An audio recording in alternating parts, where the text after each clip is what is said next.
Mad, sick, Reggaeville.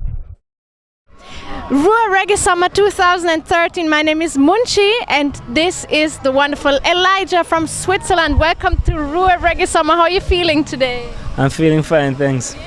You just traveled here from Switzerland and you performed for the first time at Ruhr, right?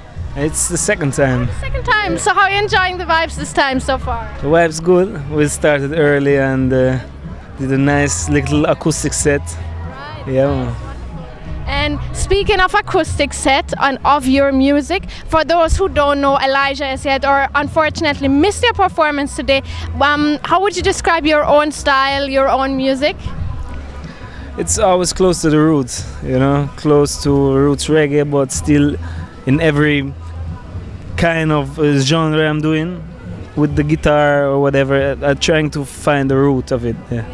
Yeah. You play the guitar yourself. At what age did you learn to play the guitar and when did you start also singing? In fact, my first instrument was the flute I learned. And then later, when I started to write songs, I started to learn the guitar myself. Okay. And then from there on, yeah. Yes. From there on, it reached to the point in 2007 when you released your first album, Bewegti, in Switzerland. Then 2 years later, after that, it was released internationally. So now, in 2013, you're gonna come up with a brand new second album. What can you tell me about this album by this point in time? Yeah, it's gonna be an international album, so to say. It has 5 languages on it. I worked with musicians in Jamaica, Raging Fire. I worked with artists in Senegal, Big Zay, and there's Terry Lynn too from Jamaica. And there's lots of variation from roots to acoustic tracks, a bit around album. Yeah, I'm very happy with it. Yeah, it sounds really exciting. What languages were those 5? It's Swiss German, it's English, it's Spanish, it's Wolof from Senegal, and little French. Yeah. Okay, and you speak all those languages? They're gonna Wolof tutirek. No, I mean, yeah, most of the language I speak. Wolof I just speak a little bit, but the artists are singing in Wolof, and I have an understanding of the language. I spend, yeah. How did you get to work with the artists from Senegal? It was I was touring 2 times in Gambia, and then I went down to Casamance in the south of Senegal, and I met this artist. And we just hooked up and went to the studio, and so it just came natural. Yeah.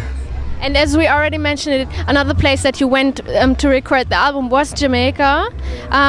You worked there with King Jammy's son John John, also with Bobby Digital, legendary producers. How was that experience like? Yeah, that was a good school I went through. You know, I was just spending a lot of time in the studios at King Jammy's and Digital B, and just see how they work. And Do Good in Life was recorded at Digital B studio, and from there on I just learned a lot, and I had the chance to meet different musicians and artists, and very thankful for that time. Yeah. And you pre-released 2 tracks already. One of them is the combination that we did with Terry Lynn. How was that like? How did the collaboration come up, and how did it actually work out? Yeah, in fact, the first time I met Terry was outside King Jammy's studio. Okay. After a studio session, I came out and I said, "Yeah, I know you work with Radio 220, that's a group from Zurich." And she said, "Yeah." I just started talking, and she asked me, "Where do you live?" I said, "Just around the corner." And she said, "Yeah, I live that street."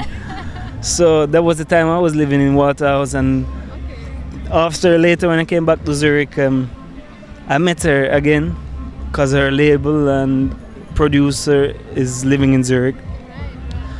And the producer, Russell Hurgert, said, "Let's just do an acoustic show together." And we were rehearsing the songs, and all of a sudden this melody came to me, the hook line, "It's a gun cry, another youth a die."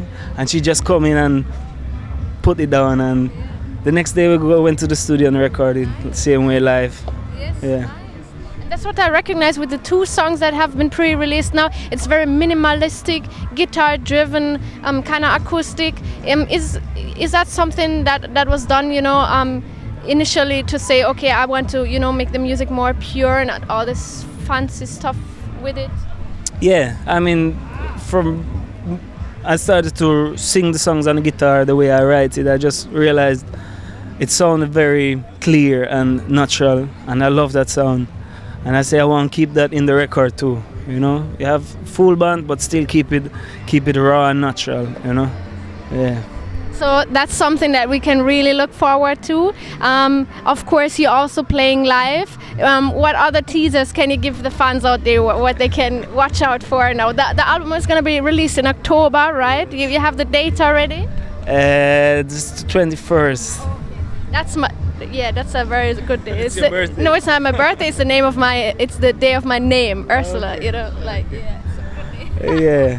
And the 2 singles that are out, Gun Cry featuring Terlin and Alai, the 2 singles, and then before the album drops, they will get a next single, and yeah. So just stay tuned to Reggaeville or to Elijah's Facebook page or website, so you're gonna get all the information on the wonderful music. In case you didn't check it out as yet, I really recommend it to you. It's really wonderful. Elijah, I want to thank you very much for the interview. I really enjoyed your music. Because Munchi in Swiss German is a kiss. So. Thank you. I read that somewhere at Kali Herb interview. Somebody said I would like to give her a yes. Munchi, yeah. I remember now. Yes, big up all Reggaeville Massive. This is Elijah. Tune into www.elijah.ch. Yeah, Right. My page. Dankeschön. Super schön. Cool.